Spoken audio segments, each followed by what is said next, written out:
Do or do not.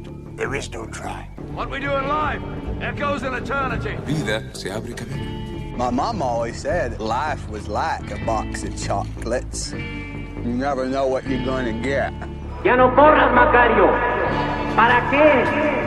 Get busy living or get busy dying. One step at a time, one punch at a time, one round at a time. Keep your friends close, but your enemies closer.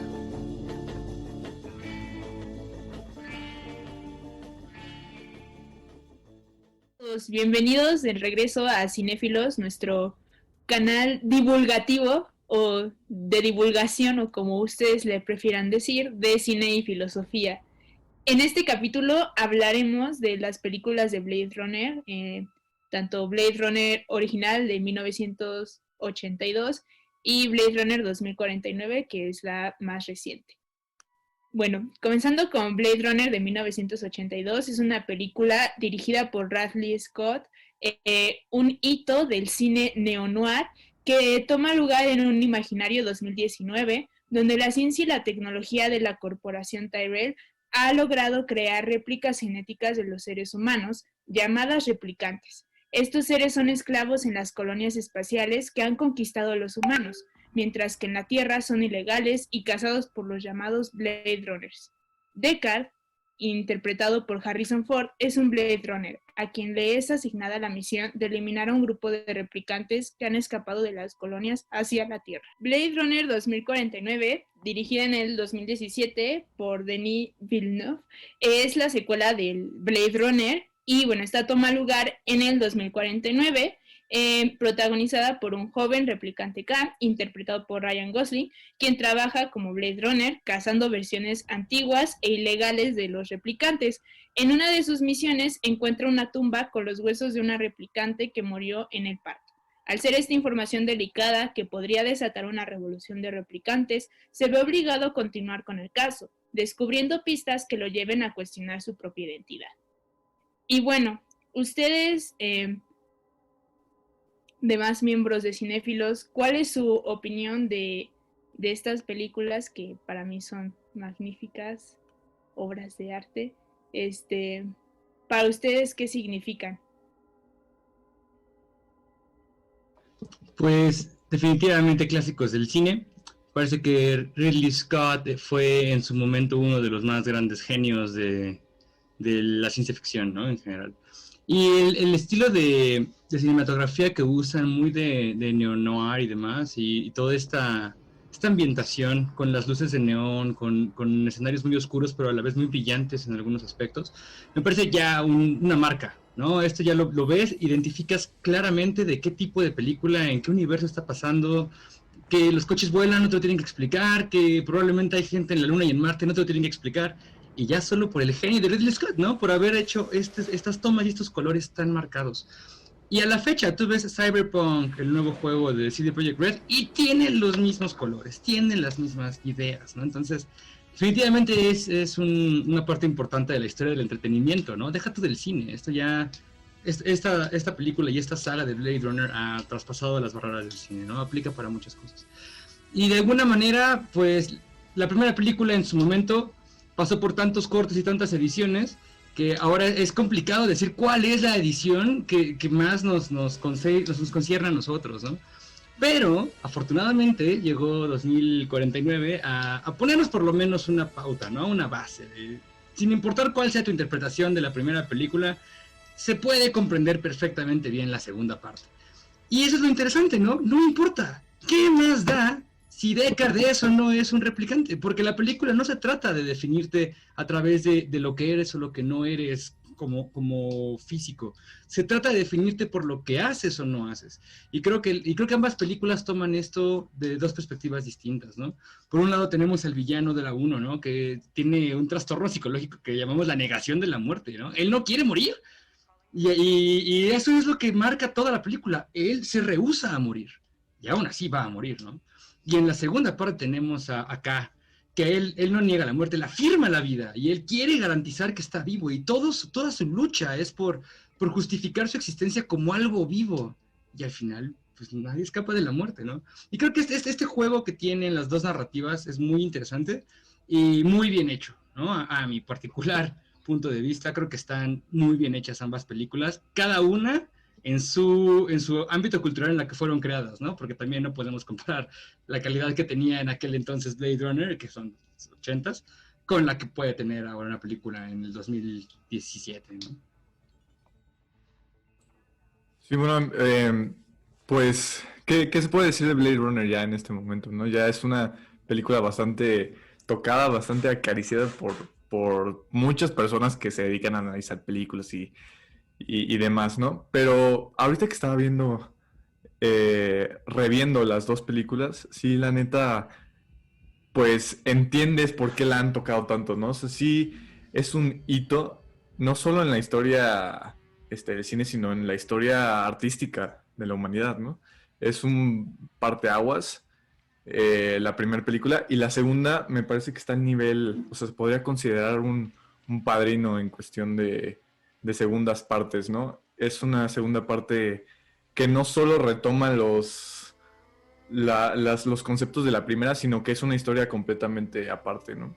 Se podría considerarse como algo en sí mismo, que para mí no necesitas ver la primera para realmente apreciar el 2049, pero sí, es una gran película. Y bueno, o sea, ¿qué se puede decir de todos los temas que trata sobre la identidad, sobre que, pues vaya que tus acciones definen tu persona, que no el hecho mismo de de ser sintético, de ser alguien con alma, como dicen, define tus cualidades, sino el hecho de que tus acciones definen tus cualidades. Bueno, a mí me encanta esta película, más por el hecho de que definió un subgénero de la ciencia ficción, poniendo al héroe existencial de los noirs americanos franceses, poniéndolo en un contexto futurista. Y pues nada, es una gran película, la neta. ¿Qué más se puede decir que no sean puras joyas de esta película? En realidad es una de mis películas favoritas, en torno a que no la vería 10 veces, sino de que marcó mucho mi vida, y eso ya simplemente la hace muy especial, ¿no? El noir es un género que me gusta mucho y que me empezó a gustar por Blade Runner. Entonces ya desde ahí Blade Runner ha modificado todos mis gustos, adaptándose a que Blade Runner me encante por todo lo que es, ¿no? Un noir futurista, el parteaguas para el cyberpunk, como ya lo dijeron, es todo. Es una genialidad de película. Y más que nada, recuerdo la primera vez que la vi que pues se me hizo muy aburrida, pero pues era un niño, ¿no? Y es una película muy lenta, eso sí hay que decirlo. Es una película, bueno, al menos la primera, que se empieza a crear tensión de manera muy lenta y después pasan las cosas. Es una película que te da muchas preguntas, pocas respuestas. Entonces eso es algo que a la gente que a mucha gente no le gusta. Pero creo que es la primera vez que en Cinéfilos vamos a hablar de una película que realmente se puede considerar de culto. O sea, esta película trata tantos temas filosóficos, te plantea tantas preguntas sobre la identidad y te deja pensando. Es de estas películas que al final vas a estar pensando, ¿no? Y no simplemente pensar sobre discusiones tontas sobre, como lo que dijo Alex, si Deckard es un replicante o no. Eso la verdad que no importa, ¿no? Importa más esta desesperación que tienen una nueva especie, se podría decir, porque a final de cuentas podemos decir que es una nueva especie de los humanos, que todavía no tienen la experiencia de nosotros de manejar la muerte, ¿no? Nosotros llevamos años manejando la muerte, unos la toman de otra forma, otros la toman de otra forma, pero al final de cuentas llegas a este mundo, pues digamos, pobre pero tecnológico, totalmente en el underworld, te presentan un mundo noir, neón, hermoso, y todos siguen viviendo los mismos problemas, pero te presentan que ahora hay unos nuevos humanos que están enfrentándose de nuevo al problema de la muerte. Y lo que me parece importante de esto es que nosotros tomamos la muerte como, la dejamos a un lado, ¿no? Nosotros humanos en este momento no estamos todo el tiempo pensando en la muerte, pero ellos sí, porque ellos la tienen más cerca. Nosotros la tenemos a unos 100, 90 años, al menos al día de hoy. Ellos la tienen en 4 y eso los hace pensar mucho más en la muerte. Entonces, no es simplemente que sea para ellos un tema nuevo, sino es un tema que nosotros dejamos a tiempo largo y nos pone en este momento a a pensarlo. Sí, no, eso sin ninguna duda, ¿no? Algo que yo también me quedo pensando durante todo el tiempo que estoy viendo la película es algo que, si hay alguna pregunta que podría englobar todas las que te surgen mientras la ves, realmente es, ¿qué significa ser humano? No sé si te hace como mucho el cuestionamiento de, bueno, o sea, si me estoy dando cuenta de que literalmente lo que estoy viendo representando una réplica, es una persona, pero también me puedo poner en ese universo en el que efectivamente veo una réplica como una persona, o sea, ya olvidándome de que es un actor, porque pues obviamente si yo viviera en un mundo así no serían actores, pues verdaderamente sí llega aquí la cuestión de, bueno, ok, si se ven como yo, si actúan como yo, si hasta incluso tienen, si hasta incluso tienen estas reacciones emocionales como yo, pues ¿qué tanto puedo alejarlo de que si es un humano o no? Y sin duda de repente te puede bombardear ese cuestionamiento en la cabeza y te puedes ir a dormir y nunca vas a poder responderlo y nada más te vas a dar tu fumada antes de consultarlo con la almohada, pero sí, o sea, sí, sin duda es un síntoma que te genera estar viendo la película. Ahora, hablando por la primera, pues a mí todavía se me hace muy interesante ver cómo proyectaban el futuro en esos tiempos, ¿no? Porque al final, pues el contexto en el que está ubicada la historia es 2019, que para nosotros pues es hace 2 años, ¿no? Y estamos hablando de que 2021 pues lo vamos empezando. Vamos, o sea, se supone que el contexto lo tenemos muy, muy cercano a lo que ya hemos vivido nosotros, y digo, ya de entrada podemos decir, sí, ok, no tiene nada que ver con lo que vivimos, muy probablemente también no haya sido la intención hacer una proyección certera, por lo mismo de que pues es el cine noir, el cine noir pues tiene una estructura en particular o universos en particulares que proyectar o que simular, pero algo que por ejemplo me gusta mucho cómo lo manejan ya para la de 2049, es que a pesar de que para cuando hicieron esa película ya estábamos muy cerca del 2019, aún así siguieron manteniendo esa misma estética, ese mismo universo que estaba desarrollando en la primera película. Y para mí, yo diría que pues, supieron perfectamente definir, bueno, ok, ya tenemos esto que estaba pasando en lo que nosotros dijimos que era 2019, pues ahora cómo lo proyectamos para que esta misma tecnología sea la que avance sin meterle tanto choro del mundo real, que al final pues también tiene mucho de tecnología ya. O sea, vamos, a pesar de que hay muchos artefactos que para 2017 ya existían o que cumplían la misma función que cumplían en el caso de la película de Blade Runner, aún así no se preocuparon por hacerlos como los que ya existían en la vida real, sino que sí trataron de mantener esa misma estética que seguían teniendo de los otros, de los de la primera película. Entonces es como esa fidelidad que tienen con el universo, que ya de por sí es un universo a mi parecer muy bien construido, un universo en el cual se desarrolla muy bien una historia que definitivamente, como dicen, tiene potencial para desarrollar mil historias más, que también por eso pues es tan factible ver la segunda película sin tener que ver necesariamente la primera, pues les ayuda mucho, ¿no? O sea, el hecho de tenerlo todo bien, bien claro, como yo ya sé en qué mundo se desarrolla lo que voy a escribir, sin duda hace que, si ya es una joya de historia, pues hace todavía más joya de historia, porque aparte, pues como digo no porque lo tengan que hacer, pero está tan bien planteado que hasta podría sacar un montón de historias con temáticas similares más, partiendo de su universo. Y sí, está, o sea, está padre la experiencia de la película como tal, ¿no? Porque yo ya digo, no, pues es que más que una historia que te cuentan, o más que una película que vas y ves, pues como mera cuestión palomera, pues es una experiencia, o sea, y ya ni te digo pues por una u otra película, sino en sí por ver las dos, o sea, como por meterte ya como tal en el universo de lo que es Blade Runner, sí, te sumerge mucho, ¿no? O sea, tanto te hace plantearte cosas a tú mismo, y sobre todo preguntas, como sí te llena de esta, o sea, te empapa de este universo que desarrolla, ¿no? Y sí, sin duda, como dice Isaac, son películas de culto, ya tienen que ser un must, sí o sí. La segunda, yo por ejemplo, yo diría que le quisieron meter tantas cosas en una sola historia que ya al final como que se siente un poco que todo llega muy rápido, como que es un bombardeo de situaciones ya muy rápido, que al principio sí te lo llevan por un hilo conductual un poco más calmado, No porque esté mal, sino porque por lo mismo creo que es por el hecho de que trataron de meter muchísimas cosas en una sola historia, pero vaya, o sea, tampoco iban a hacer una película de 5 horas, ¿verdad? Pero sí, o sea, gran película para el programa del día de hoy. Sí, bueno, concuerdo con Caro en todo esto de la creación del universo de Blade Runner.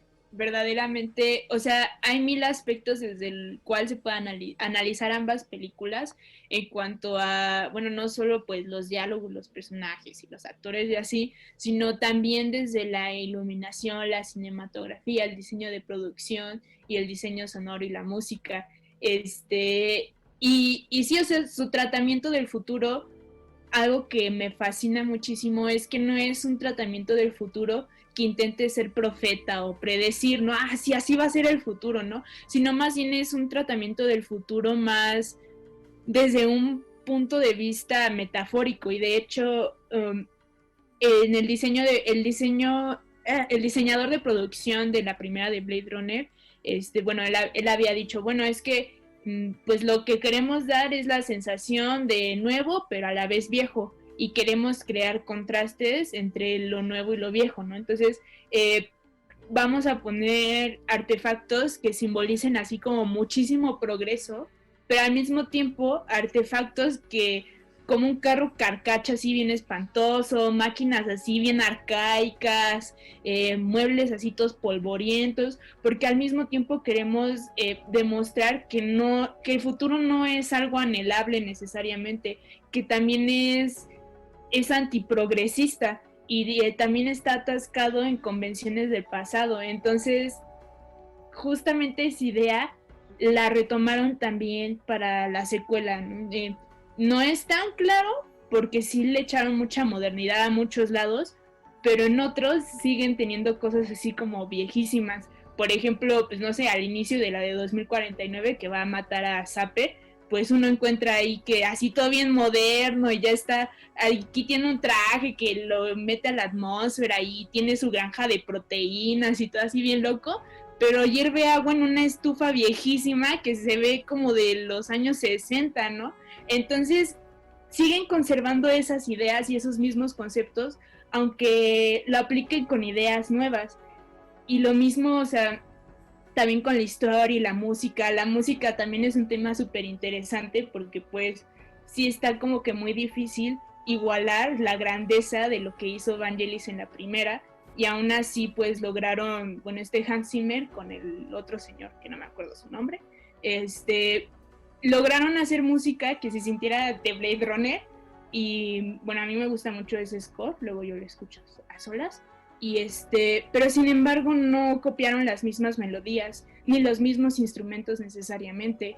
De hecho, o sea, usaron sintetizadores diferentes y así. Lo único que mantuvieron fue la melodía de Tears in Rain, que curiosamente también la usaron en la muerte del replicante K, al mismo tiempo que pues esa melodía pues Vangelis la hizo para la muerte de Roy Batty, ¿no? Y pues sí, eso se me hace maravilloso en esta relación entre las dos películas. O sea, también, o sea, las tomas de la lluvia, todo, lo hicieron a su manera, con su propia esencia, pero a la vez las ideas principales, lo fundamental de lo que significa Blade Runner para todos como sociedad y para Ridley Scott y Vangelis y quienes lo hicieron en la primera, conservaron esa ideología, por así decirlo. Entonces por eso se me hace fabulosa.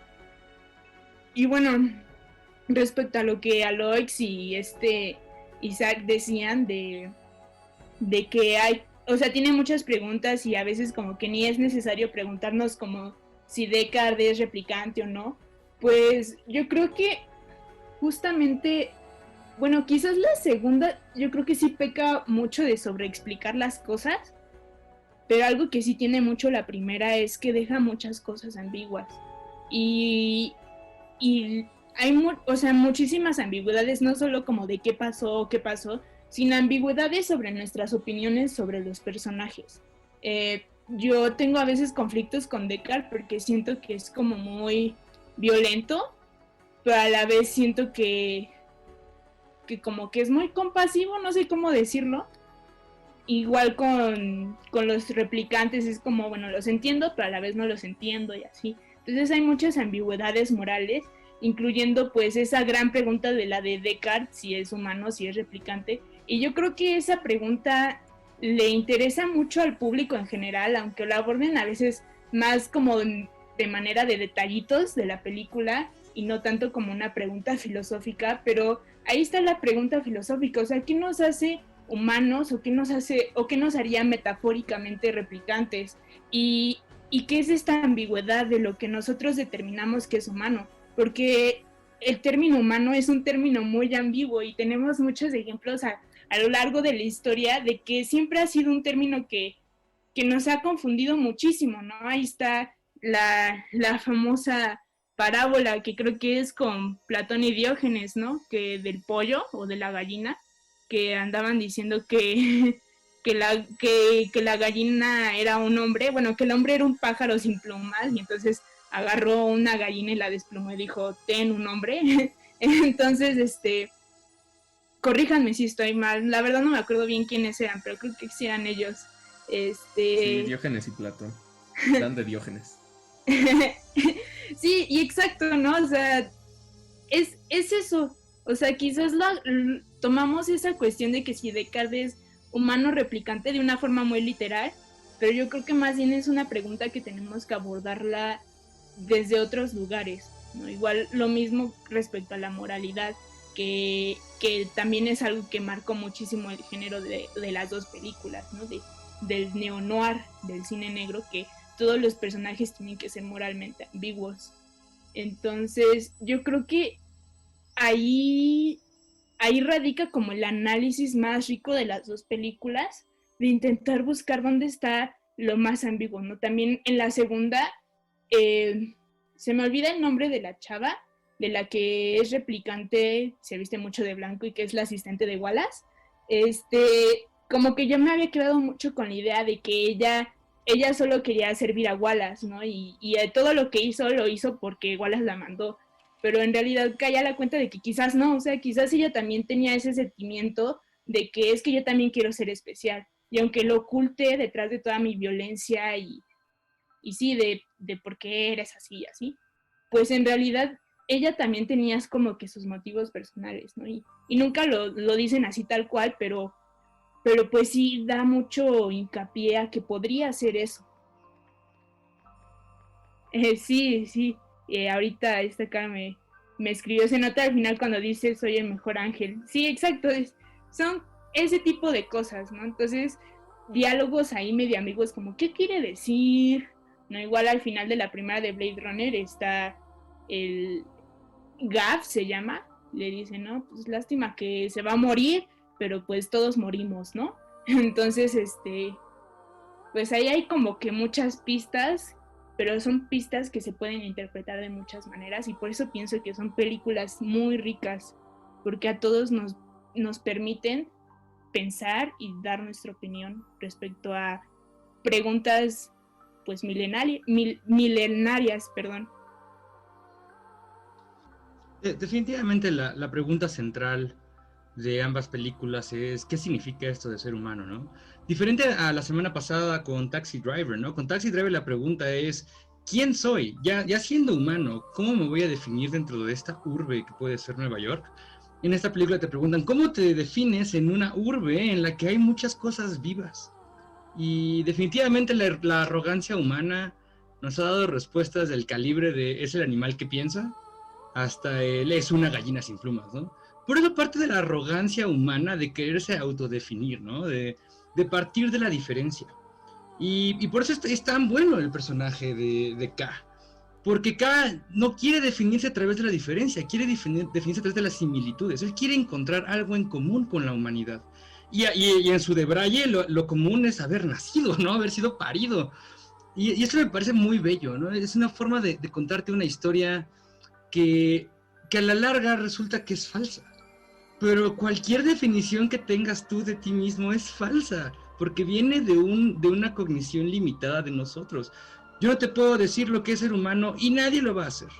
Que tenemos definiciones de uso que claro que nos ayudan a poder relacionarnos moralmente, pero no existe, y probablemente nunca exista, una definición única de qué significa ser humano. Es uno de los problemas fundamentales de la filosofía, ¿no? La pregunta antropológica.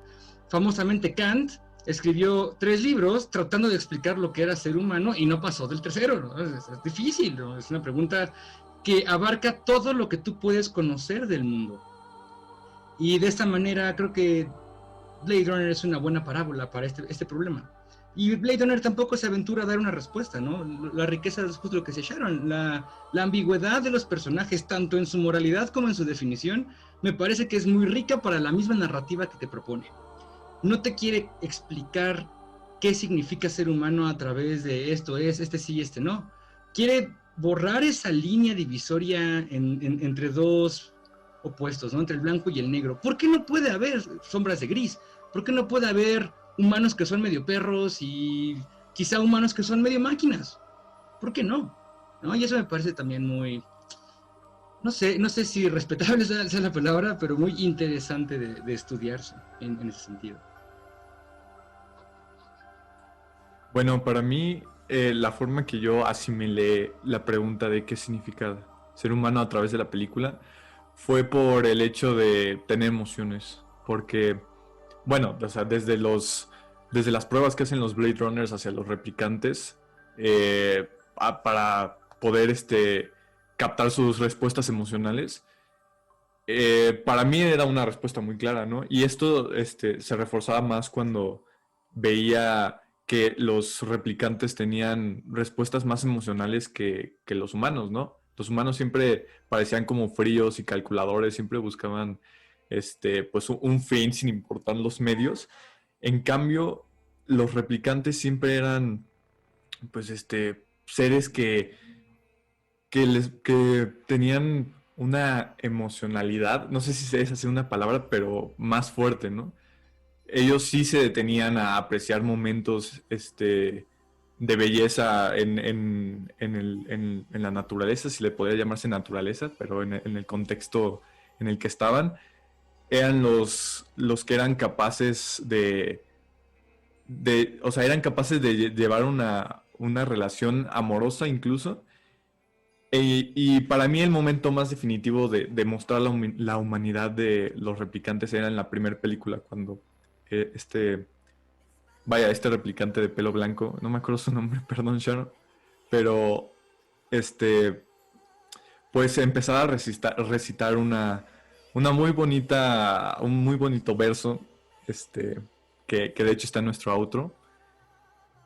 Y ese momento que es en el que un replicante, que es una máquina, que puede pues expresarse de manera artística, para mí es el momento en el que se define como los replicantes tienen una cierta humanidad o tienen cierta capacidad humanística, ¿no? Pero sí, para mí esa es la respuesta y eso es como yo lo percibí a través de la película. A mí lo que me gusta de las dos películas, así como en conjunto, es que la primera trata de qué es ser humano, ¿no? En general, pero la segunda a mí me gusta que toma más el tema de qué es ser un replicante, de cierta forma. Porque en la escena cuando ya encuentran al ejército, dice que morir por la causa es algo que nos hace más humanos que humanos, o que es lo más valiente que podemos hacer igual. Algo así dice, ¿no? Y esto de más humanos que humanos, primero, ¿qué es ser humano? Como decía Alex, ¿no? Que esto parte de qué es ser humano. Sabemos que ser humano es algo, pero no sabemos el qué es. ¿Cómo sabemos que es algo? A mí me gusta el ejemplo de Santo Tomás con la montaña, ¿no? Cuando tú miras la montaña, tú te sientes inferior a algo tan grande, ¿no? Y esa inferioridad es lo que te hace humano. Por eso sabemos que hay algo humano. Pero cuando un replicante ve a un humano, él se siente distinto. Él sabe que no es humano como tal. No sé si se siente inferior, si se sienta superior por las habilidades que tiene. Si se siente inferior porque no puede parir, porque no tiene un alma. Pero son diferentes. ¿Qué es ser un replicante? ¿Quién sabe? Pero ser un replicante es algo y es distinto. Y es un sentimiento que ellos tratan de buscar justo en la segunda película, comparado con el sentimiento de creerse humanos en la primera película. Y eso es algo que tocaremos más adelante ya en la segunda parte, cuando empecemos a hablar sobre toda la filosofía que hay dentro de estas películas. Así que vamos a tomarnos un break nosotros. Ustedes nos escucharán dentro de 10 segundos. Pero sigan en Cinéfilos. Pues sí, de hecho me hiciste pensar en una conversación que me molesta tener, pero que tengo más seguido de lo que me gustaría, que es la gente hablando de perros. Y ay, sí, son casi como humanos. Y a mí me molesta tanto esa expresión, porque no puedes apreciar al perro como es el maldito perro. ¿Por qué le tienes que poner alguna cualidad que se parezca a ti para sentir empatía o cariño por el animal? Es un maldito perro y ya, no tiene nada de malo, ¿no? Y ay, sí, ese tipo de conversaciones como me sacan así de la zona, me sacan de la vía. No sé. Es curioso que digas lo de perro cuando Sharon dijo lo de Diógenes, porque para Diógenes no había nada malo en ser un perro y estaba todo lo malo en ser humano. Sí. Bendito sea el perro, que no tiene que tener los problemas de los humanos. Por el perro. No, yo sí me puse a pensar en eso el otro día porque mi mamá, es que voy a contarles una historia que no estoy ni yo para contar ni estoy para saberla, pero pues ni modo. Pues ahorita mi abuelita se está quedando aquí pues unos peyes por ahí, pero pues el caso es que aquí anda. Pero pues como que nadie la quiere aquí. Porque pues a nadie le cae bien mi abuelita. Que no esté al otro lado de la puerta escuchándote. No dudo, no, ahorita estoy hablando con toda la confianza porque se fue con mi tío a Michoacán. Okay. Esto se va a quedar en YouTube, ¿eh? Esto no se... Esto es... La abuelita ya ve todos los La abuelita va a estar viendo a PewDiePie, tu abuela, y luego va a salir y... No, pero esa es la abuela de ranchito, ella no se conecta a internet. La otra abuelita sí me cae chido y ella sí se conecta a internet, pero bueno. Y ella sí va a ver esto. Ella sí va a ver esto. Ella sí neta sí nos escucha, La abuelita chida sí nos escucha. Un saludo para la abuelita chida que aguanta todas porque no se muere, pero no es en serio. Pero bueno, con la otra abuelita pues anda acando aquí, ¿no? Y pues hagan de cuenta que aparte de, o sea, es que sí cae mal porque hace cuenta que, o sea, como ya está viejita y pues está consciente de que ya está viejita, le encanta hacerse víctima, o sea, le encanta que todo el mundo le tenga lástima y así, y pues luego finge que se le olvidan las cosas, pero luego nos damos cuenta que no, que lo finge, porque a cada rato cuando está sola está súper cuerda moviendo de un lado para otro sus cosas porque tiene como un miedo irracional de que le vamos a robar, o sea, nosotros somos quienes no confiamos en ella y ella dice, ay, me van a robar y se pone a esconder todo y a la mera hora después finge que no lo encuentra porque lo escondió. Ay, es un rollo, pero bueno, el caso es que hubo una vez que estaba hablando con mi mamá de eso porque pues mi mamá ya está hasta la verga, mi mamá es la que tiene que sufrir todo lo que hace, ¿no? Porque digo, pues mi papá y mi hermana y yo pues estamos trabajando en la escuela o lo que sea y mi mamá pues es la que se tiene que encargar de ella y luego se desahoga conmigo. Y entonces me decía, me voy a decir con todo respeto, pero tu abuelita es como un animal. Y yo le decía, con todo respeto, mamá, ¿qué tiene de denigrante ser un animal? O sea, de verdad, tienes que decirlo como lo que es. Está loca mi abuelita, o sea, ni siquiera está enferma, está loca y quiere causar lástima, pero, o sea, sí, ok, a lo mejor y dentro de eso está el hecho de que pues no razona las cosas, porque la verdad es que no las razona. Pues, sí, ok, a lo mejor y puedes decir, bueno, un animal tiene miedo al raciocinio con humanos. Sí, ok, pero ¿por qué tienes que llegar y decir que es como un animal? Y aparte diciendo con todo respeto al principio, como si fuera denigrante ser un animal. O sea, es como el caso también de los morros que llegan y dicen, ay, no seas nena, o sea, como de qué tiene de denigrante pertenecer al género femenino, porque siempre que usan sus palabras para menospreciar, tienen que darles una connotación femenina, ¿no? O sea, como si fuera denigrante pertenecer a ese género, y pues algo similar pasa con todo eso, ¿no? Parece que el humanocentrismo en el que nos hemos acostumbrado a vivir siempre gira en torno al hombre blanco heterosexual, y por eso todo lo que se sale de ahí ya empieza a rayar en lo que es denigrante. Y pues ahí también está incluido el perro, y también está incluido que digas, sí, animal, pues güey, ¿qué tiene de denigrante? No mames, o sea. Sí, o luego también, o sea, el caso contrario, lo opuesto, ¿no? Cuando ya quieren enaltecer a un animal al grado de, como por ejemplo los perrijos o cosas así, o sea. Ay, los perrijos. O sea, mejor que un hijo. A tus perros. Yo también quiero muchísimo a mis perros, ¿no? Pues, así que ya de plano, o sea, y los traten como si fueran hijos humanos, igual se me hace como raro, ¿no? O sea, porque ni siquiera siento que sea por el placer del perro, es más bien como por una especie de placer egoísta, humano, de sentirse así, de tratar así un perro y vestirlo con ropita de niño y llevarlo a los jueguitos del niño y llevarle a pedir Halloween y no sé qué tanta cosa. Sí. Mira, aquí fetichizar a la mascota como algo que no es una mascota, y eso es... Ajá, exacto.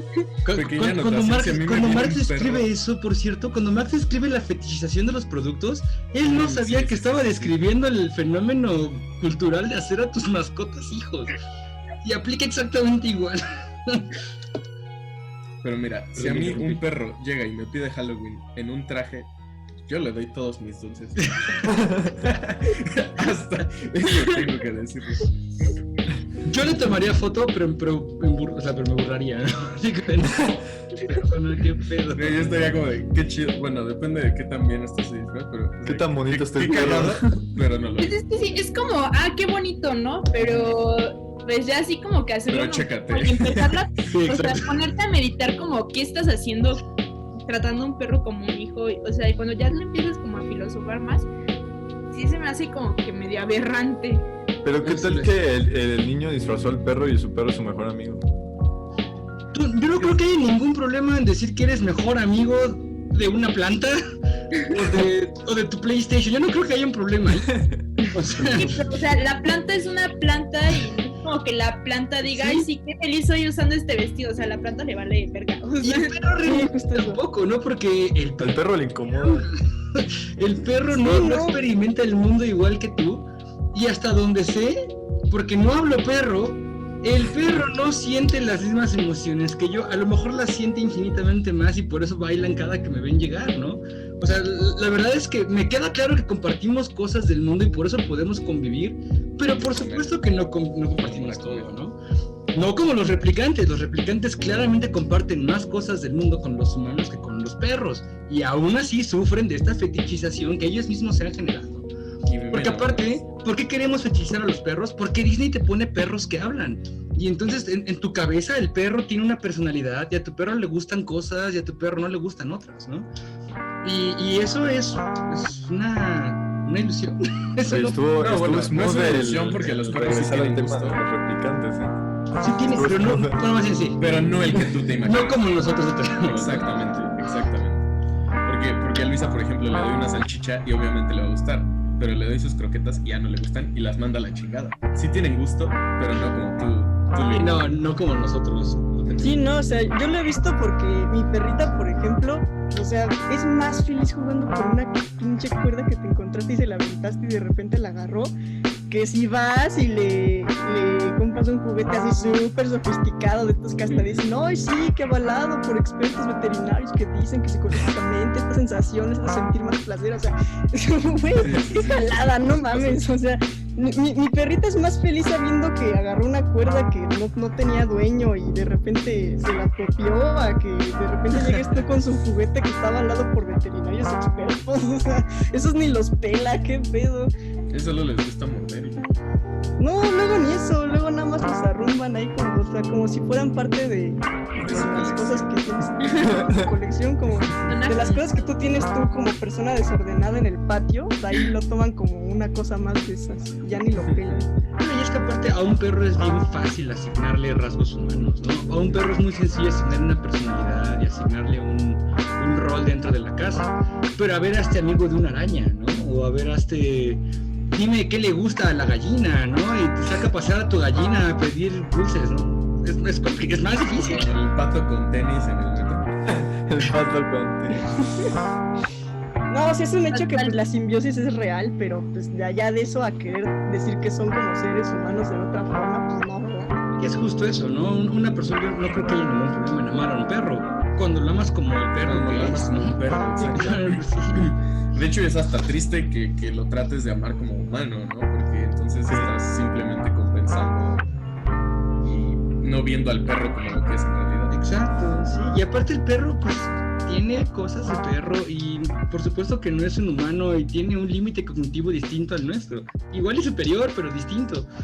Entonces, en algún momento de la fantasía de las personas sobre sus perros como humanos, se van a dar cuenta de que no es así y no van a poderlo comprender. Y es cuando regalan perros y dices, ay, ¿por qué me mordiste cuando yo te amo con todo mi corazón? Es que es un perro, señora, y el perro no entiende las cosas como usted. ¿En qué mente cabe? ¿No? O sea, sí. No es un Joy como en Blade Runner 2049. No es lo que tú quieras ser, no es lo que tú quieras ser. Ese es el fetiche, eso es lo que buscan. Quieren un pinche Joy, una Hair, ¿cómo se llamaba la asistente en Hair? Es Samantha. Quieren una Samantha, ¿no? Quieren alguien que cumpla todo lo que... básicamente que haga todo lo que tú quieras. Don't we all? Hoy, 14 de febrero. Exactamente. ¿Qué no es lo que...? Es verdad. De eso vive hoy, ¿no? De idealizar algo. La única idea de querer una media naranja es querer lo que te falta a ti como persona en vez de buscarlo en ti mismo. Buscarlo en alguien más en vez de completarte a ti mismo, y por eso nunca eres feliz solo. Por eso nunca eres feliz solo. Tú que estás escuchando esto, lo estás viendo en YouTube, sé feliz contigo. Eres suficiente para ti. Ay. Bueno, regresamos después de esta después de comentario tan depresivo. Si siguen vivos, compañeros, ¿escuchas? No se preocupen. Ay, qué grandes pláticas van para YouTube. Qué bueno que no se pierda y esté ahí. Pues vamos. Simplemente para... En este momento soy muy Leon de querer tener ahí sus fotos guardadas. Quiero tener aquí las pláticas guardadas, nada más como si para tener documentación de mi pasado. Blade Runner es Illuminati porque empieza con 2 ojos. Sí. ¿Sabían? También hay un montón de psicología ahí con los ojos, ¿eh? Sí, tienen demasiado. Los ojos son las ventanas al alma. Es que, bueno, es que parte de la posible interpretación de Blade Runner es una búsqueda por el alma, ¿no? De en dónde está. Y ese énfasis en los ojos me parece muy apropiado solo por eso. Porque muchos... Sí, de hecho, algo también que amo es que, bueno, en la segunda ya no lo hicieron, pero en la primera a todos los replicantes les ponen un reflejo en los ojos. Pero en la segunda se les ve, o sea, sí hay unas partes donde alzan el ojo, pero se le ven unas letritas, así como un número de serie. Su número. Ajá. Pero era más interesante para mí, en lo personal, lo de que brillara el ojo, como en los perros. Sí, como en los animales. Oye, sí. Regresando al tema. Regresando a los perros. Regresando al tema de los perros, que por supuesto no es el tema de este mes, ¿no? Pero... El tema es identidad. Los perros también tienen su identidad. Bueno, pero si quieres complementar tu identidad a través de humanizar un perro, pues sí concierne al tema, ¿no? Eso le concierne a un psicólogo. Bueno, psicólogo significa estudio del alma. Entonces, creo que es apropiada. Pero es que no creo que puedas ser capaz de definir la identidad, sea tuya, sea de tu comunidad, de tu especie, de tu género. No creo que sea capaz nadie de definir la identidad sin tener que separarse de otras cosas. Porque esa es la identidad, ¿no? Es un conjunto de cosas que te distinguen del mundo. Y a veces, como en el caso de Roy, esa búsqueda por la separación del mundo, pues ocasiona que pierdas de vista muchas cosas. Y es uno de los puntos del Tao, ¿no? Ya, olvídate de que eres algo distinto. Si lo eres, a nadie le importa. O sea, es una pregunta que tiene que estar ahí en la parte trasera de tu cabeza, pero ni la voltees a ver porque no sirve para un carajo saberte distinto, ¿no? Es propaganda, básicamente. Esto es propaganda empática. Sí. Cuando eres distinto vas a ser odiado. Zaratustra. Bueno, y estamos de regreso aquí en Cinéfilos. Esta ya es nuestra segunda parte, en la que vamos a hablar, después de ya haber hablado mucho de Blade Runner, tanto de la primera película como la de 2049, pues ahora nos toca analizarlo desde una parte un poquito más filosófica y pues va a venir al texto que nos concierne en esta ocasión. Y pues bueno, para esta película el texto elegido es Philosophy of Technology, en español traducido La filosofía de la tecnología, escrito por Martin Franzen en colaboración con Gert Jan Lockhorst e Ivo van de Poel, es un texto académico publicado en la Enciclopedia de Filosofía de Stanford que a grandes rasgos aborda una profunda investigación y análisis partiendo de varios autores reconocidos, el tema de la tecnología y sus historias y sus implicaciones en la vida y sociedad humana, pero sobre todo un constante ejercicio de cuestionamiento hacia la importancia de implementar una rama de la ética y de la filosofía exclusivas para la tecnología. Es necesario, pues, prestarle atención a esta área y su relación con la humanidad de manera primaria, ya que los intentos por la ciencia, la ingeniería e incluso las mismas humanidades de responder a las preguntas concernientes a este tema solo han logrado abarcar la superficie de todo lo que es el iceberg que representa la tecnología para la vida humana. ¿Qué les pareció, compañeros cinéfilos, este texto? Pues como un artículo académico, no es, ¿cómo decirlo? No está libre de pecado. Cuando tú tienes que exponer un tema a través de autores y a cada autor le destacas alguna idea o algunos asuntos principales, pierden de vista toda la riqueza del pensamiento de ello, ¿no? Entonces, de alguna manera, es un buen artículo para recordarnos todas las discusiones que hay alrededor de ello. No hay ninguna propuesta realmente, no hay ningún interés por enseñarte algo, ¿no? Por darte una posible hipótesis. Y sin embargo, cuando llega a hablar de Heidegger, por ejemplo, habla de Heidegger como un fenomenólogo. Y la pregunta es, ¿será fenomenólogo? ¿Y qué significa eso de la fenomenología, no? Entonces, en esas divagaciones, creo que podemos hablar mucho de Blade Runner. Porque Blade Runner tiene estas divagaciones en muchos sentidos. Y salen temas siempre adyacentes a la pregunta de qué significa ser algo. Hablábamos hace rato de los ojos, ¿no? ¿Por qué es importante la pregunta del alma, de la tecnología, del acto humano para definirte como humano? Pues justo porque son temas adyacentes que tienen que ser explicados para que yo pueda comprender qué soy o qué no soy, ¿no? Entonces sí, me parece que es un artículo interesante para echarse una leída, pero no para formarse en filosofía de la tecnología, no lo recomiendo para ese fin. Sí, no, yo pienso igual que Aloix,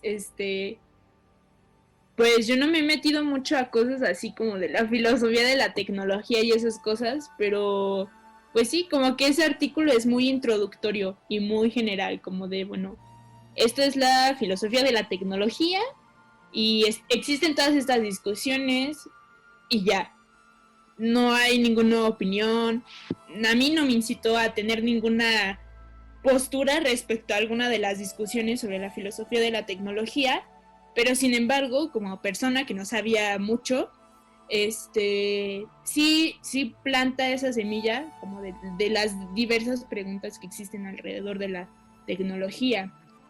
No sé, se me ocurre, por ejemplo, la de qué es tecnología, que se remonta también a qué es una herramienta y qué es un utensilio, y pues ahí ya hay un montón de cuestiones, ¿no? Pues filosóficas de qué son las cosas, ¿no? Y si nosotros como humanos al usarlas les vamos a atribuir una esencia, ¿no? Está lo típico de qué es una silla y pues ya se me hace muy chistoso porque Aloix en clase una vez nos hizo esa pregunta de qué es una silla y en la universidad, ahorita en arquitectura, un profesor nos hizo esa misma pregunta de qué es una silla y las respuestas fueron muy diferentes en ambos lugares. Y bueno, o sea, en la clase de Aloix fue como muy rápida la respuesta, pues una cosa donde te puedes sentar. Y en arquitectura, curiosamente, fue como, pues tiene un asiento, un respaldo, patas, y es como, no, o sea, ¿qué tal si es una silla que no tiene patas, que es como un cubo y ya, ¿no? Pues ahí está, ¿no? Pues te puedes sentar. Y por ejemplo, pues ese objeto de la silla, pues existe y su esencia es que te puedes sentar, pero entonces ahí ya estamos determinando que el humano puede decidir qué son y qué no son las cosas. Entonces, pues ahí ya hay como que muchas implicaciones de sentirnos creadores y no sé qué.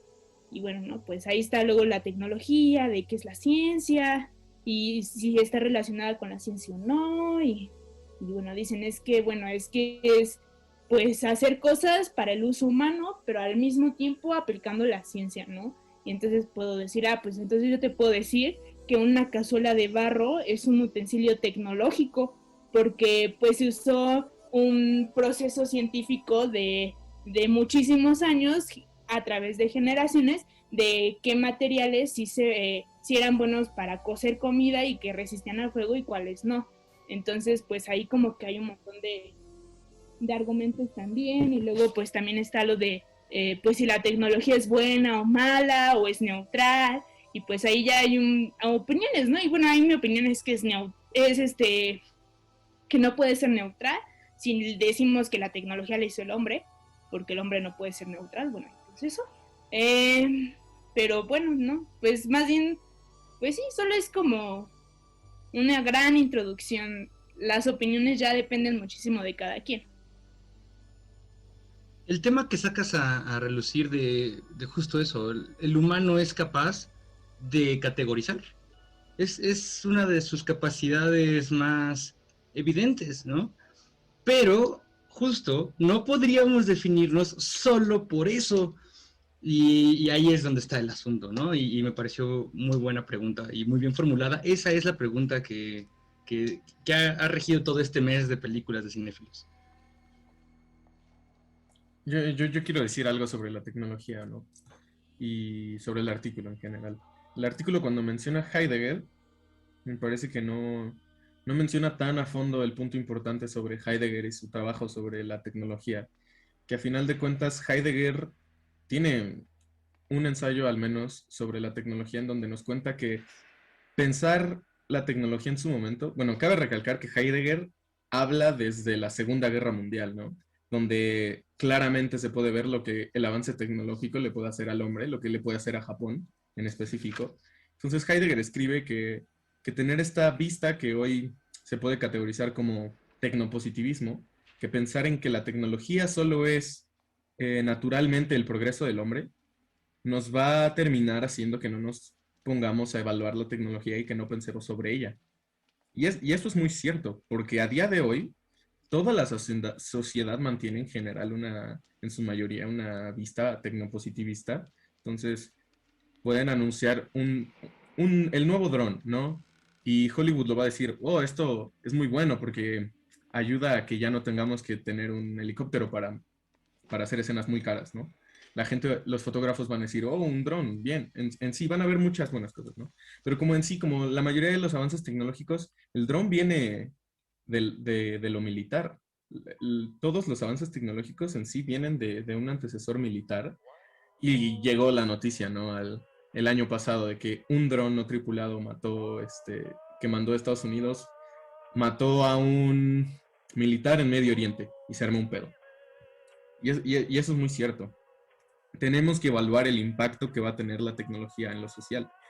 Y este artículo, como dice Aloix, no nos propone mucho para evaluar, que es algo que a mí me parece muy importante. Sí nos destaca varias ideas, desde los griegos, pero en realidad no nos toca, bueno, en mi opinión, no nos da las herramientas para evaluar los avances tecnológicos. Algo así sería el tetraedro de McLuhan, que es un tetraedro que te propone, ok, de estas cosas, de esta herramienta, por ejemplo, un martillo puede ser tecnología, porque es un instrumento a final de cuentas. ¿Qué disminuye, según yo? Es qué disminuye, qué aumenta, qué recupera y cómo cambian sus efectos originales.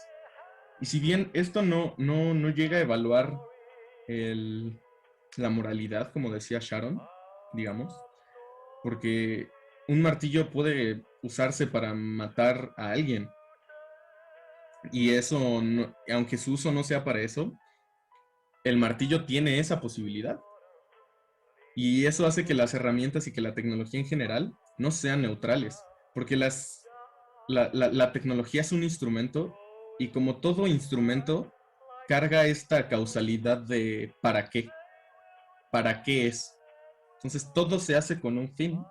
Y estos fines de ciertos instrumentos, al menos no en el martillo, no es para matar, pero muchos de los avances tecnológicos en los que vivimos hoy en día se hacen con propósito militar. Entonces tendríamos que estar evaluando qué es toda esta tecnología que glorificamos, que consumimos.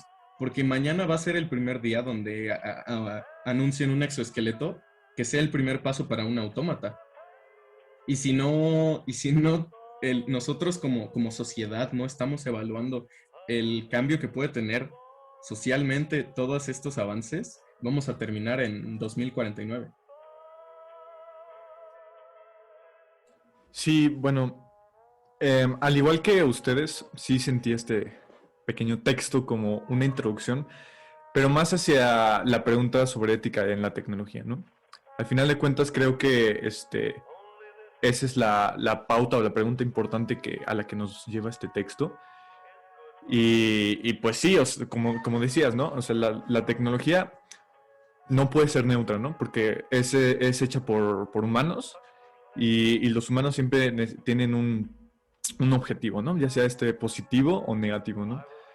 Entonces, sí es importante definir como estos parámetros éticos hacia la tecnología. Si no, o sea, igualmente, o sea, parámetros éticos que no necesariamente tienen que ver con la tecnología directamente, ¿no? O sea, puede ser como, no sé, se me ocurren ejemplos si es correcto pagarle sueldos inferiores a trabajadores de una fábrica, pero que la fábrica hace, no sé, prótesis o sea, altamente tecnológicas para veteranos de guerra, ¿no? Y siento que sí, el texto queda un poco tibio en tener una postura y definir una dirección, pero sí, si eres una persona que no está tan empapada del tema o que se interesa por estos puntos, yo digo que es pues una buena introducción, ¿no? Pero sí.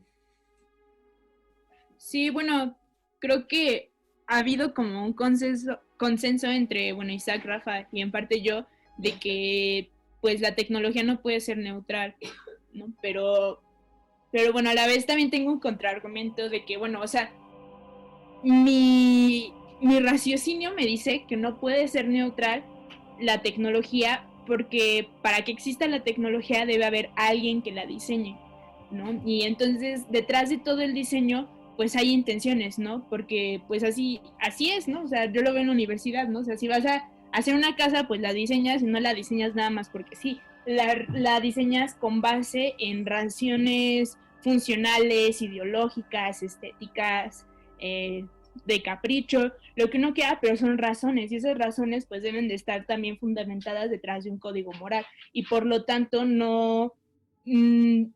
por lo tanto el producto de ese diseño, o sea, la tecnología pues no puede ser pues algo neutral porque su concepción está fundamentada por estructuras morales. Sin embargo, eso es si consideramos que la tecnología necesariamente es algo hecho por el humano, ¿no? Y es lo que les estaba diciendo hace rato de bueno, las categorizaciones y que nosotros nos sentimos creadores y así, pero si por ejemplo, no sé, un día voy caminando por la playa y entonces empieza a hacer así un montón de viento y truena una hoja de palmera y me cae encima, yo me muero, porque si pasa, esas cosas te matan. Entonces ahí ni modo que yo diga, es que el viento es inmoral, ¿no? Porque mató a un humano, ¿no? Entonces, como que eso no puede ser, ¿no? Y si lo piensa uno, pues, por ejemplo, un martillo, pues igual es hierro, ¿no? Que viene de los elementos naturales, de la tierra, madera que creció de un árbol, y simplemente alguien lo agarró y pues se lo echó a la cabeza de alguien y se murió, ¿no? Pero no es como que digas, ay, el hierro qué poco ético, porque pues es igual que la acción del viento, ¿no? No es algo pensante. Y son factores que igual, ¿no? Les atribuimos características porque nos sentimos humanos todopoderosos, que nosotros le atribuimos la razón de ser a las cosas, pero pues no necesariamente es así, o sea, simplemente las moldeamos, pero pues las cosas no es como que hayan decidido ser así. Entonces, pues sí, como que quizás la forma en la que moldeamos el hierro del martillo pueda ser poco ética, no lo sé, y eso no sea neutral, pero el hierro como tal, pues no puede tener un parámetro moral, porque no es una cosa pensante a la misma manera que un humano. O sea, tú dices que el uso que le demos a las cosas afectará en el resultado, ¿no? O sea, No. o sea, me refiero a que, por ejemplo, si, regresando al tema del martillo, ¿no? O sea, una persona toma un martillo para, pues, desmadrarse a otro güey, ¿no? Pero el martillo no está diseñado para eso, ¿no? El martillo está diseñado para clavar un clavo, ¿no? O sea, el uso que le dio la persona fue lo que hizo o sea, lo que se considera como el acto no moral, ¿no? Pero es que Mm. el humano es tan arrogante. Tú, amigo, escucha, eres un arrogante. Porque cuando se te pierde el dinero dices, ay, es que se perdió. No asumes tu responsabilidad respecto a las cosas porque tú crees que las cosas están vivas, ¿no?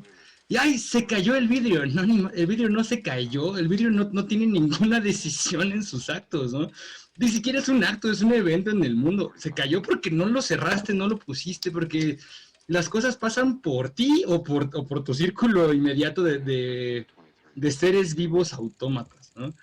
A la fecha, no hay autómata que se haya diseñado, digamos, por humanos, ¿no? Porque tú podrías pensar que el proceso de una computadora es automático y estarías en lo correcto, pero solamente hace para lo que fue programada. La inteligencia artificial real aún no existe. Y entonces, hasta que no exista eso, no podemos pensar que hay una cosa o una herramienta que está tomando actos morales. Cosa que sí pasa en el universo de Blade Runner. Porque en el universo de Blade Runner, los martillos que mandamos a Marte, ¿o es a la Luna? Creo que sí es a Marte, ¿no? No, es A un Marte, planeta raro, ¿no? Le dicen las colonias. Sí. Cuando mandan al martillo allá a que haga sus cosas, pues resulta que de repente el martillo dice, pues ahora no lo hago. Y eso es un evento único en la historia de la humanidad, ¿no? Hasta ese momento las herramientas no se habían revelado, ¿no? El día que tú agarras un martillo y quieras clavar algo y el martillo se defienda, ese día vamos a tener que pensar en si fue moral o no hacer el martillo. Hasta ese momento es un acto completamente vacío de cualquier carga ética el cómo hice el martillo o cómo hice la computadora, ¿no? Salvo que unas elaboraciones de explotación chinas, te estoy viendo a ti, Apple y Microsoft, salvo que hagas algo de ese tipo, no hay una carga ética en ello, ¿no? En crear algo. No, bueno, yo pienso, o sea, el objeto no tiene carga ética por sí mismo porque el objeto no piensa como nosotros. Bueno, en primera no piensa, ¿no? Y si llegara a pensar, no piensa de la misma manera que nosotros. Entonces, por lo tanto, no lo podemos juzgar de una forma ética. Más bien al que se puede juzgar éticamente es al creador del objeto. Eso es lo que yo pienso. Pero, o sea, ¿podríamos decir que la persona que creó una metralleta es una persona moral? Duda legítima. Pues es que, o sea, bueno, es que aquí también pues ya estaríamos hablando de lo que dice Sharon, ¿no? Ok, bueno, si tomáramos en cuenta lo que sea, que fuera pertinente culpar a la persona que creó el objeto porque pues hizo algo que puede ser considerado útil para fines no éticos o para fines antimorales o lo que sea, pues también habría que ver el aspecto de, bueno, ok, pero ¿qué tanto es responsabilidad de la persona que crea algo con un fin? O sea, tomando en cuenta que todo lo que se crea es con un fin, para que otra persona llegue, lo vea e ignore por completo ese fin. Porque digo, sí es cierto que muchas veces cuando las cosas salen al mercado, que eso también es una cosa que hay que señalar mucho, que pues al final todos los objetos o casi todos los objetos que obtenemos nosotros en la vida de sistema capitalista que llevamos, pues es a través de oferta-demanda, ¿no? Es a través de una empresa o cualquier otra cosa lo sacó al mercado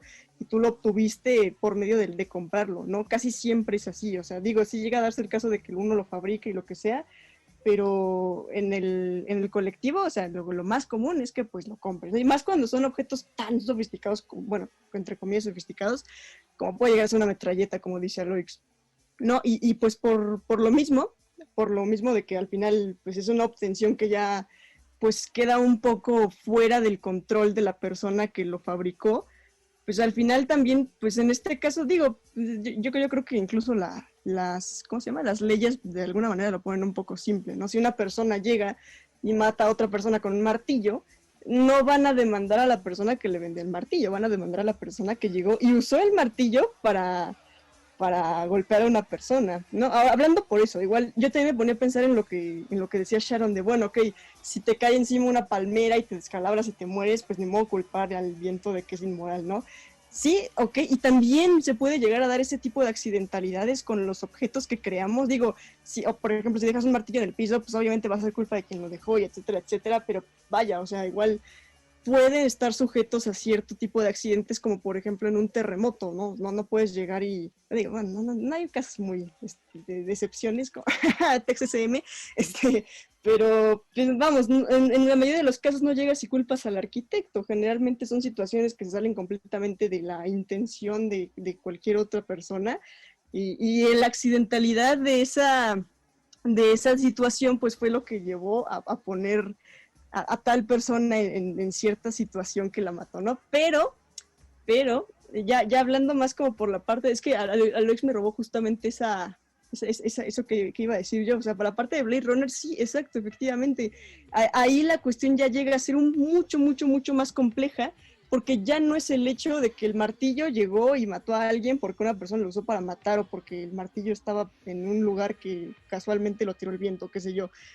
sino que ya es el hecho de que un artefacto creado con un fin empieza a generar cierta conciencia propia y empieza a hacer por sí mismo cosas que no son ese fin, y por ende también empieza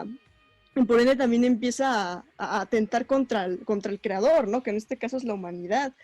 Entonces, vaya, o sea, yo creo que realmente la ética de lo que puede llegar a ser como, bueno, qué culpas al objeto o al creador, no toma tanta importancia como cuando verdaderamente llega el objeto a tener de alguna manera una manera propia de generar por su cuenta ese daño hacia terceros sin que se le haya implementado una intencionalidad para eso, ¿no? Como en el caso de un androide o de una inteligencia artificial tan sofisticada como ya se muestra ahí en Blade Runner, ¿no? O sea, pero pues al final pues eso igual es bastante, pues abarca muchas cosas, ¿no? Porque bueno, sí, tú ves como un artefacto algo tan simple como un martillo, un lápiz, o algo también lo ves como un artefacto a un replicante, pero ambas cosas al mismo tiempo se salen completamente de un mismo parámetro de complejidad, ¿no? O de cosas que implica el hecho de construir una u otra,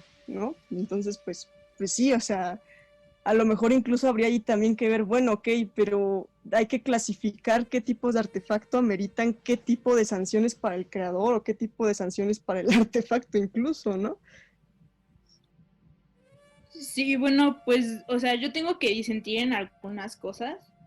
Y creo que, o sea, voy a empezar con lo que dijiste de lo del Texan y que si se caen los edificios y el arquitecto, o sea, no, no, o sea, si el edificio se cae, la responsabilidad es de quien lo diseñó y quien se diseñó se va a la cárcel, porque lo diseñó mal, porque hay un montón de reglas de cómo ser responsable con lo que creas, porque no puedes crear algo que sea peligroso para la gente y que la gente pueda morir por lo que creaste, o sea, ahí ya hay cosas mal, o sea, y menos si le estás vendiendo algo que es estable y seguro a las personas, ¿no? Entonces el estructurista que diseñó esa cosa debería de estar en la cárcel. La verdad no sé si está en la cárcel o no, pero historia escabrosa de la que no se hablará en este programa para evitar problemas políticos, pero en efecto, ¿no? Si yo construí mal una casa a sabiendas de que sufría de ciertos riesgos, por supuesto que es mi culpa si alguien se muere porque la casa se cae. Pero ¿puede aplicarse igual para las armas? Yo sé, nadie está pensando en que voy a hacer una pistola para hacer el mundo mejor. Estoy pensando el arma para matar. Ese es el objeto de mi creación. Y entonces ¿soy yo responsable de las personas que usan mi invento para matar? ¿Por qué ahí aplicaría diferente? Entonces, pues sí, o sea... Esperen, es que todavía no he terminado de decir todo lo que va a decir. Es que, o sea, existe una responsabilidad y hay responsabilidades, bueno, hay cosas que son inimaginables, eso sí, definitivamente. Pero hay otras que son muy obvias, ¿no? Y entre ellas está lo de la pistola. Y luego, entre ellas también está, por ejemplo, la energía atómica, ¿no? Estaba escuchando un podcast de historia que me gusta mucho. y decía la conductora, es que, bueno, o sea, hay dos usos de la energía atómica, o sea, está hacer la bomba nuclear, que es lo más horroroso del universo, y está hacer una planta de energía nuclear. Pero luego con cosas como lo de Chernobyl o Fukushima y cosas, o sea, esos accidentes, o sea, crean una postura de decir, es que crear o manipular una fuerza, una energía, o en el caso, por ejemplo, de las pistolas, una herramienta que esté más allá de nuestros alcances humanos, es inmoral, porque quiere decir que nosotros mismos no vamos a poder ser responsables de lo que estamos usando. Y digo, bueno, ese es un argumento, ¿no? O sea, pero yo pienso que es un argumento válido. Quizás no sea la verdad, quizás sí, pero, o sea, yo sí pienso eso, o sea, también están cosas como, no sé, lo de la película de Joker, ¿no? O, no sé, Fight Club. O sea, se hicieron con buenas intenciones, pero luego hay gente que las malinterpreta, ¿no? Y no voy a decir que son inmorales los directores ya sí, pero pues yo creo que pues al decir yo voy a crear esto, pues uno lo tiene que crear con una conciencia de cuáles van a ser los impactos de eso que yo estoy creando. Y si yo voy a diseñar una pistola, pues el impacto obvio es que pues va a haber gente muerta por esa cosa que yo diseñé. Y entonces pues ahí es donde uno tiene que pensar, o sea, ¿hay gente que merece morir o qué? ¿No? O sea... Pues no lo sé. Mira, por ejemplo, en el caso de Fukushima, cuando tú estás creando un reactor nuclear, claro que el reactor de Fukushima tenía todas las medidas de seguridad necesarias y operaba correctamente y operó correctamente durante todo el tiempo que estuvo en vida. Pero hubo un tsunami y un terremoto al mismo tiempo. Eso es algo que no puedes controlar. Y quizá ya hayamos aprendido este error y ahora vamos a poner un reactor nuclear en una parte donde no haya un tsunami y un terremoto al mismo tiempo, donde sea muy probable que pasen esos accidentes y mandar la energía a Japón y ya. Pero este tipo de cosas... ¿Mande? Yo pienso que no, porque de hecho algo que vemos en nuestra clase de construcción es que hay diferentes factores, por ejemplo, en el caso de las estructuras y los temblores, tienes que considerar todas las cosas que pueden hacer un edificio caer, ¿no? Entonces están las cosas pues hechas, dadas por sí, o sea, como el mismo peso del edificio y los muebles que le vas a poner, hasta cosas pues que no son tu culpa, como un terremoto o vientos muy fuertes. Si vas a hacer un edificio súper alto, pues aunque el viento no sea tu culpa, pues lo tienes que considerar, mijo. Igual ahí, si estaban en Japón y sabían que habían terremotos y tsunamis y que eso podría afectar al funcionamiento de la planta, pues quizás no lo hicieron a propósito, pero sí carecieron de la capacidad para ser responsables de prevenir esos problemas y ese desastre. Es que siempre va a haber un desastre más allá de ti.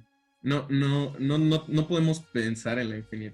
No podemos estar preparados para un terremoto de magnitud 12. No hay ninguna verdad universal salvo las leyes de Murphy, ¿no? Esa cosa con la que no pensaste es la que va a pasar.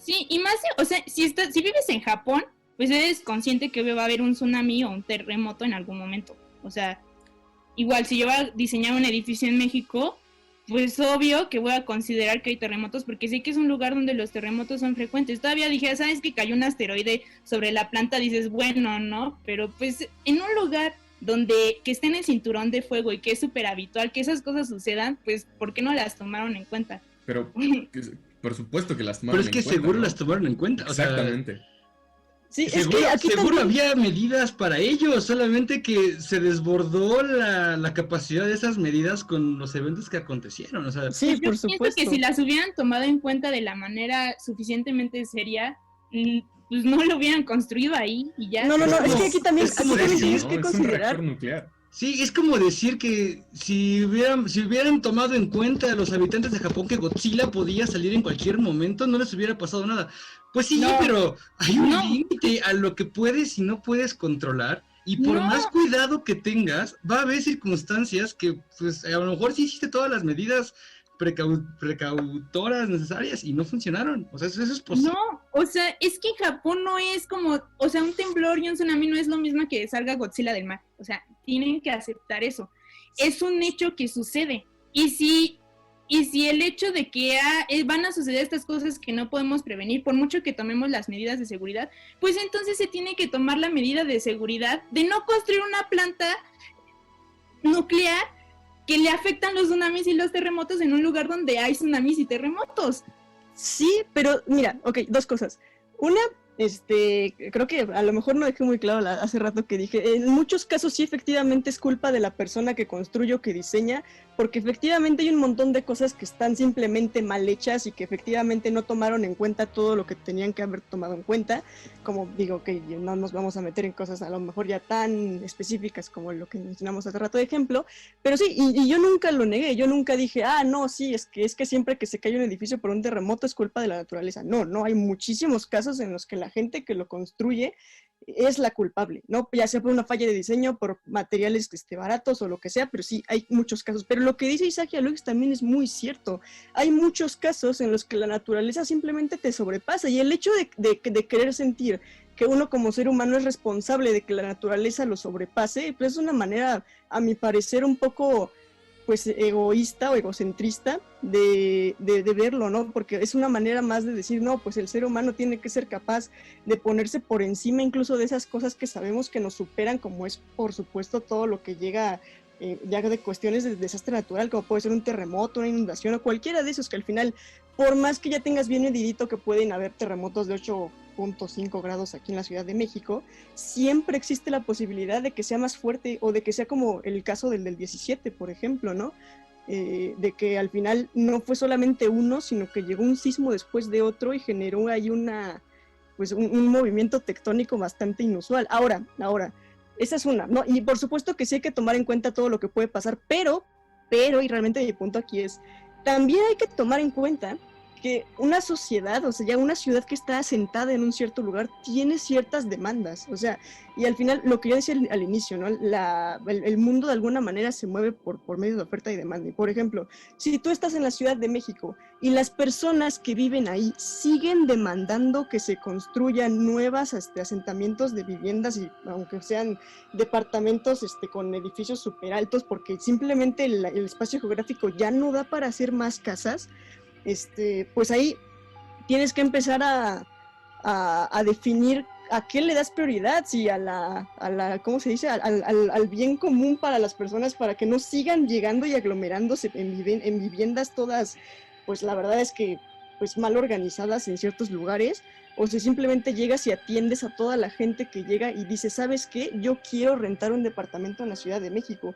Y ahí también está bien cañón. Igual en el caso de Japón, si construyeron una planta nuclear para darle energía a ciertos sectores de Japón, pues seguramente fue porque el Japón necesitaba encontrar una manera de proveerle energía a todos los pobladores que tenía, y debido a que están en una isla donde a lo mejor puede llegar a ser un poco limitado los recursos naturales con lo que cuentan por el simple espacio geográfico con el que tienen, que pues es una tripita de tierra, vieron la manera más productiva de generar esa energía por medio de una planta nuclear.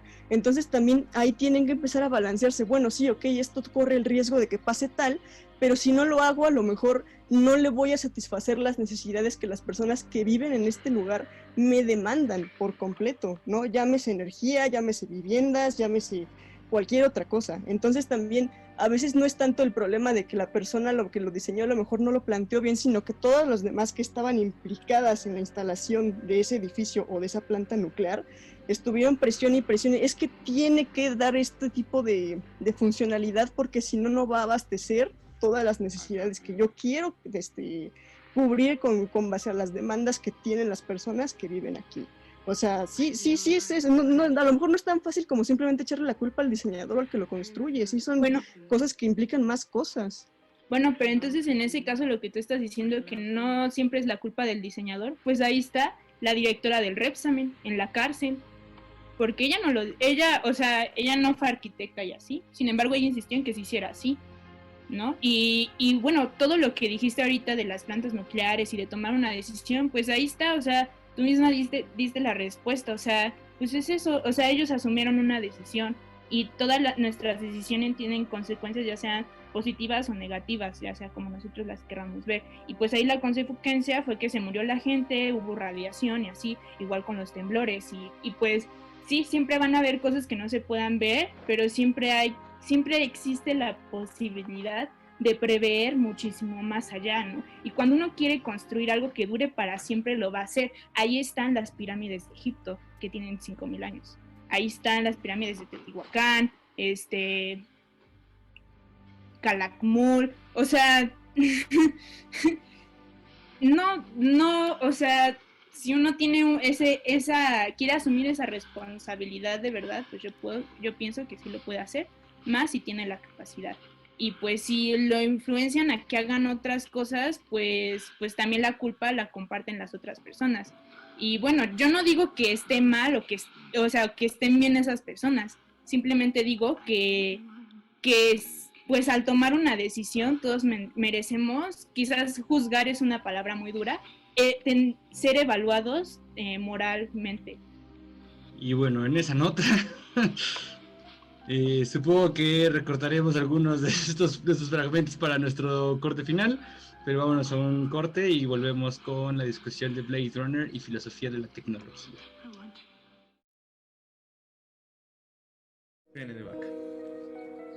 A ver, pero entonces, ¿de quién es el problema? O bueno, ¿en quién recae la carga moral? ¿Quién recae la carga moral? En las personas, bueno, no, en la posibilidad de obtener armas de manera legal o en las personas que la usan para hacer matanzas. Esa es la pregunta. ¿Es responsable el proyecto Manhattan de las muertes por las bombas nucleares en Hiroshima y Nagasaki? Ellos sabían para qué era la bomba. O sea, no hay ahí de, ay no, yo estaba investigando energía nuclear. No. Ese proyecto tenía un fin muy claro, güey, era hacer una pinche bomba de destrucción. Mira, es que es muy claro, cuando te está financiando el gobierno, cuando están tomando dinero de los militares y poniéndolo en tu investigación va a tener un fin y una carga, y se va a usar incluso para salvar personas por una guerra, para derrocar un gobierno que está haciendo mal, lo que sea, pero está hecho para matar. Sí, pero en la venta de armas en Estados Unidos. En la venta de armas, empíricamente lo tengo muy claro. O sea, en Japón no se venden armas, no puedes conseguir armas como en Estados Unidos. No hay asesinatos como en Estados Unidos. No bueno, pero en Estados Unidos compras armas como si fueran donas. O sea, hay pero de armas. Aquí no hay venta de armas legal como en Estados Unidos, pero aún así hay matanzas cada 3 días, cada día, güey. La pregunta tuya es, ¿a quién meto a la cárcel? ¿El que vende las armas o...? No, ¿quién mete a la cárcel? ¿Qué es lo que tiene que evitarse? ¿Qué se tiene que hacer? ¿La venta de armas o que la gente las use? Y yo te diría, si nadie las usa, ni siquiera tienes que acabar con la venta de armas. La venta de armas no va a existir. La venta de armas existe porque hay gente que quiere tener armas para usarlas. No es que una sea consecuencia de la otra, es que hay un factor que determina la existencia del otro. Es decir, nadie pondría una tienda de armas en un lugar en el que la gente no las usa. Resulta que tienes un lugar que las usa. Por supuesto que va a haber gente que las vende. En Estados Unidos es legal y en México no, pero aún así hay un mercado de armas. Y no hay forma de decir, es que el problema es la venta de armas. No, dude, el problema es un problema muchísimo más serio que haya gente vendiendo armas. El problema está en la mente de tu población, ¿no? Entonces dirías que el argumento de prohibir armas, de la prohibición de armas en Estados Unidos es tonto. Bueno, no está mal dirigido. Es una bandita, es un curita a un problema muchísimo más grande. Por supuesto. Pero una bandita muy efectiva. Sí. Deberían de parar el sangrado, ¿no? Pero el problema no es solo la venta de armas. Ese es un síntoma de un problema muchísimo más serio.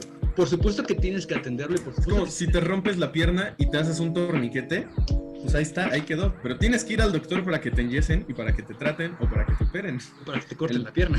Para que te corten la pierna. Que en este caso sería cortar la pierna.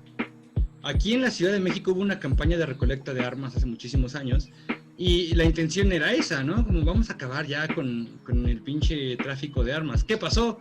Pues que la gente iba y vendía su arma y el problema realmente no era ese. El problema era que no existía una cultura de la defensa con armas, ¿no? Cuando la gente se enteró que podías tener un arma en tu casa legalmente, nadie vendió sus armas. el problema no eran las armas, el problema no era el mercado que existía, el problema son las personas que tienen un debraye en su cabeza donde creen que el arma es la solución, ¿no? Y bueno, y si nos ponemos positivistas, el arma realmente sí es la solución, pero es una solución que no debería de existir en un mundo empático y moral, ¿no? Los positivistas murieron con la Segunda Guerra Mundial, Alex, lo sabes. estaban en Nagasaki.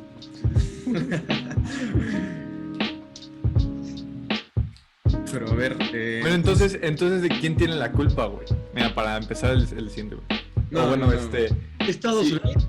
No. O sea, si creas un robot para imitar emociones o cualidades humanas, ¿de quién es la culpa que se haya revelado, güey? ¿Tuya o del robot? De Dios. Ok, ¿de qué estamos partiendo? ¿De que la rebelión está justificada moralmente o de que la rebelión pasó? Yo digo que la rebelión era algo lógico que iba a pasar. Ok. Pues es responsabilidad del robot que lo hizo, ¿no? Si siguió un proceso lógico y tomó una decisión. No. Pero la rebelión sería del trato que le dieron al robot, ¿no? Porque si siempre hubiera habido un buen trato, el robot hubiera querido haber una rebelión. Siguiendo, es un presupuesto, ¿no? Que el robot tiene una capacidad moral similar a la tuya, humano. Que no eres el robot. O sea, que ya le estás asignando una carga. Sí, pero si tú le hiciste querías hacer una copia sintética de un humano. ¿Y de quién es la culpa?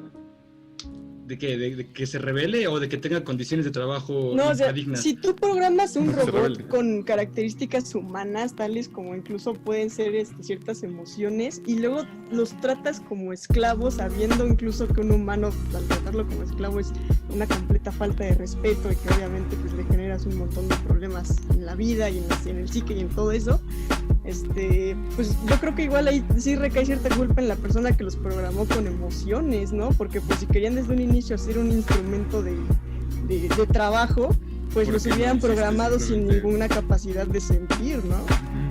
Bueno, con eso abrimos. Espera. Sí. Yo quiero abrir la tercera porque quiero agarrar la idea de Caro, porque es algo con lo que quería empezar la discusión sobre los autómatas. Entonces quiero agarrar la idea de Caro, agarrarla para que ahorita la responda. Va. A ver. ¿Y esta cuánto va a durar? Ya llevamos hora y 5 minutos. Lo que tenga que durar. Está bien. Sí, le dejamos los 20 minutos normales. Sí, ya salimos. El goal son los 20 minutos que debería durar y ya. Está bien, nada más porque ya tenemos escuchas fieles. Y estamos de vuelta en Cinéfilos. Después de varias discusiones que hemos tenido por ahí que no aparecen en el podcast, si quieren escucharlas pueden visitar nuestro YouTube en Cinéfilos, ahí están todas nuestras discusiones sin edición. Pero bueno, quiero abrir con una pregunta. Más que una pregunta, un statement que da para mucho debate. Los autómatas solo son una forma de mantener limpia nuestra conciencia. Solo son esclavitud de una forma para mantenernos limpios. Y es algo con lo que juegan las películas noir, este mundo gris de moralidad.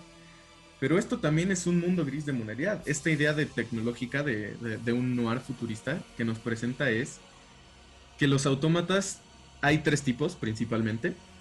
Militares, para producción, ya sea los que reemplazan gente que muere en la guerra, los que reemplazan niños chinos que se aprovechan, de los que son aprovechados como por Apple, iPhone, etc. Y de placer. Las 3 cosas que más carga moral le dejan a un humano son las 3 cosas con las que buscamos reemplazar con algo que es humano, pero no. Con algo que es casi humano, pero no. Y pero no solo busca limpiar nuestra conciencia. Sí, claro, bien lo decía Rick and Morty, perdón porque haga quote de Rick and Morty, pero es esclavitud con pasos extra, ¿no? Y bueno, o sea, yo le decía en el corte que para mí la culpa ahí sí es de las personas que diseñan o bueno, no sé si la culpa es de las personas que diseñan a los replicantes o si es culpa de los replicantes, porque si diseñas a un robot que imita o que trata de emular emociones humanas, comportamientos humanos, pues obviamente parte de un comportamiento humano es esta pues sensación de rebelión o de rebeldía hacia pues situaciones injustas, ¿no? Entonces, para mí era lógico que un replicante se rebelara cuando lo tienen en condiciones deplorables o cuando, no sé, o sea, cuando lo usan para trabajos denigrantes. Pero pues también depende a quién le preguntes, ¿no? O sea, porque si es humano o si no es humano, pues ¿cuál es la respuesta, no? Para empezar, si los replicantes tienen capacidad de elección en lo que van a imitar y eligen imitar a los humanos, pues qué pendejos, ¿no? ¿Quién querría ser humano para empezar? Pero asumiendo que no, porque aparte me parece que los programan de una manera tal en la que ellos no tienen capacidad de elección en cómo van a reaccionar ante las cosas. Es decir, ellos no eligen tener sentimientos, los sentimientos se los ponen porque son fundamentales para que obren bien en su trabajo. No existen ahí como para que sienta bonito. Existen porque es algo que necesita tener una inteligencia artificial para poder realizar un trabajo pesado, peligroso, qué sé yo. Y con esa pauta yo diría, es que en efecto, si yo estoy construyendo algo con la capacidad de sentir y de experimentar dolor y sufrimiento, y lo mando a un lugar a que experimente dolor y sufrimiento, porque para eso fue hecho, el que está cometiendo un acto inmoral soy yo. Y no solamente pasa con los replicantes. Todos sabemos aquí que los conejitos sienten dolor y sufrimiento y los seguimos mandando a experimentar con farmacéuticas para que hagan maquillaje. Y nosotros sabemos que el conejo experimenta dolor y sufrimiento. Y aún así lo hacemos. Entonces, realmente no es como que, no, nadie lo haría. No te engañes, amigo, escucha. Todo el mundo lo haría. Mientras no seas tú el que estás recibiendo el dolor y el sufrimiento de las cosas necesarias para que exista tu consumo, a nadie le importa, ¿no? Sí, no, de hecho, pues justo en el minicorte que tuvimos, pues a eso iba la discusión, ¿no? Si vas a crear una herramienta, en este caso replicantes, para usarlos de constructores en una planta de otro planeta, pues obviamente estamos conscientes de que como mera herramienta, pues los vas a, pues, entre comillas, explotar. Y digo entre comillas porque si los tomaras en cuenta como una simple herramienta, no sería explotación, sería simplemente usas la herramienta para eso y punto final. El problema es que justamente dentro de esta idea de lo único que entiendo es lo humano y no me voy a salir de la humanidad, o sea, de mi concepción de lo que es reaccionar como un ser humano, se empeñaron en generar réplicas que tenían esos mismos estímulos emocionales que un ser humano. Y de hecho en alguna parte de la película lo dicen, ¿no? No me acuerdo, lo voy a parafrasear la verdad, pero me acuerdo que era algo relacionado a la esclavitud, ¿no? De que la esclavitud que en algún momento nos pareció denigrante y repulsiva, la retomamos ahora, pero con personas que no son personas, ¿no? O sea, sí, pero no, porque si tú generaras simplemente el instrumento con la forma humana, sin esa, pues ahora sí que sin esa capacidad de emociones, pues sí, ok, nada más es un instrumento. El problema es que tú llegas y les generas hasta con todo implantes de recuerdos, una cierta forma de sentir, que al final obviamente les va a generar los traumas típicos que también le generaban a los esclavos por el simple hecho de tratarlos como cosas, ¿no?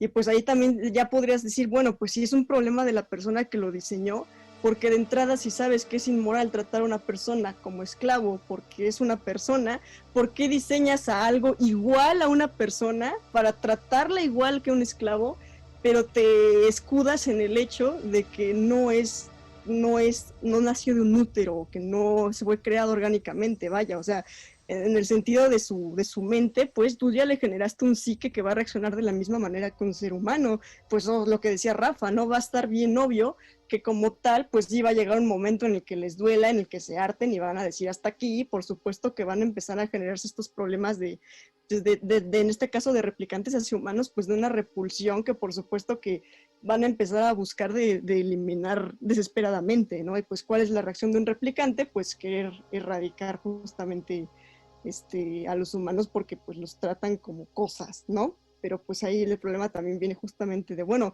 los programaste para que supieran sentir, ¿no? Para que sintieran y al final tuvieran esa reacción de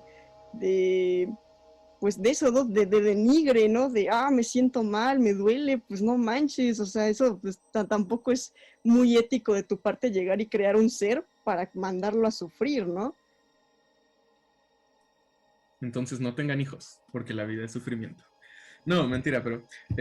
bueno, no mentira, pero algo, o sea, personalmente, yo lo pienso con algo que decía Aristóteles para describir una herramienta, ¿no? Que es el efficiencies, materialis, etc., etc. Que es básicamente el material del que está hecho, la forma que tiene, quién lo hizo y para qué fin lo hizo. Y haciendo este análisis de estas 4 cosas entre humanos y entre autómatas, a mí me resultan prácticamente lo mismo. Por ejemplo, no sabemos de qué están hechos los ojos en la primera película, pero sabemos que su finalidad es la misma, ¿no? Ver. Y le transmiten cosas al cerebro de los autómatas. La finalidad es la misma que los humanos. La forma de los autómatas es la misma que los humanos. El creador es uno. Uno es Wallace, otro es Tyrell, lo que sea. En nuestro creador, Diosito, no sabemos quién es nuestro creador en general. Pero de todas las cosas que conforman un humano, de todos los materiales, también entran nuestras memorias, que es mucho con lo que juega la segunda película, que los humanos son memorias. Es un material esencial en nosotros como personas y también es un material en los autómatas. También las memorias generan sentimientos, que también es un material para nosotros los humanos y es un material en los autómatas, por lo que yo no encuentro diferencia.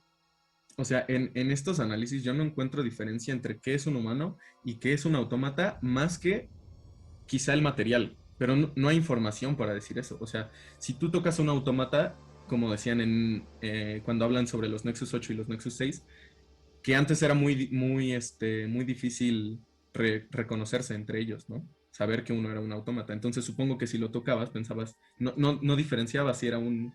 Tomando en cuenta, etc., que no hay diferencia entre los materiales, ¿cuál es en realidad la diferencia? Para mí es prácticamente lo mismo. Si haces esclavo a un humano o a un autómata, pues ya, ¿qué más da? Hazlo un humano. Si de todas formas va a ser inmoral, no sé. Es como la gente que está a favor de que experimenten las farmacéuticas con los presos. Es como si fuera un autómata, básicamente. Tiene la misma carga moral, al menos para mí, experimentar con los presos que experimentar con un autómata. De hecho, se me hace hasta peor crear a alguien solo para hacerlo sufrir que... Pero no terminaré de decir eso. Has expuesto los principios del antinatalismo, ¿no? ¿Por qué es eso? En el momento en el que yo genero algo que debe de tener sentimientos para funcionar de manera correcta, y tú dirás, ¿y funcionar para qué? Aunque lo esté haciendo para que se divierta, yo ya le estoy asignando cualidades que le van a permitir sufrir y dolor y cansancio y un montón de cosas, ¿no?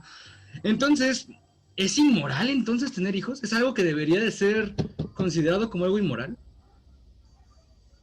¿Es inmoral darle sentimientos a mi computadora? Pues no lo sé, pero... Ay, perdón, yo no iba, ¿verdad? No importa, no hay orden ahorita.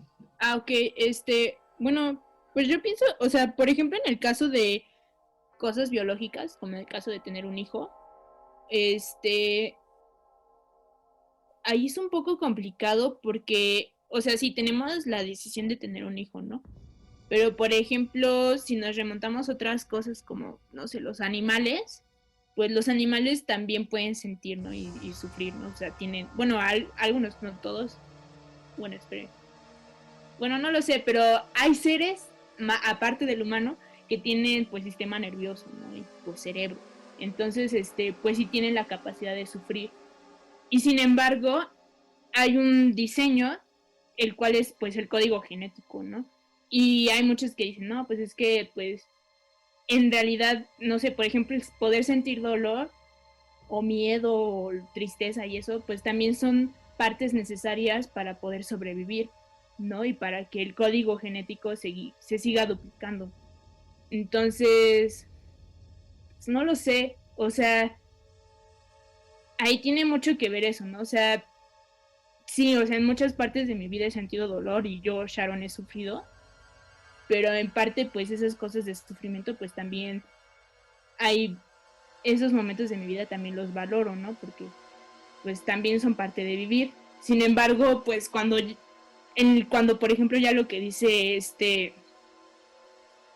Isaac, ya algo así diseñado solo para que sufra, pues yo pienso que eso sí ya no se me hace como lo correcto, porque ya no hay un equilibrio, pues, porque, pues digo, pues sí he sufrido y así, pero pues también he reído y he sentido cosas bonitas, ¿no? Entonces, pues hay un equilibrio. Pero cuando no hay un equilibrio, pues ahí tampoco creo que haya algo funcional.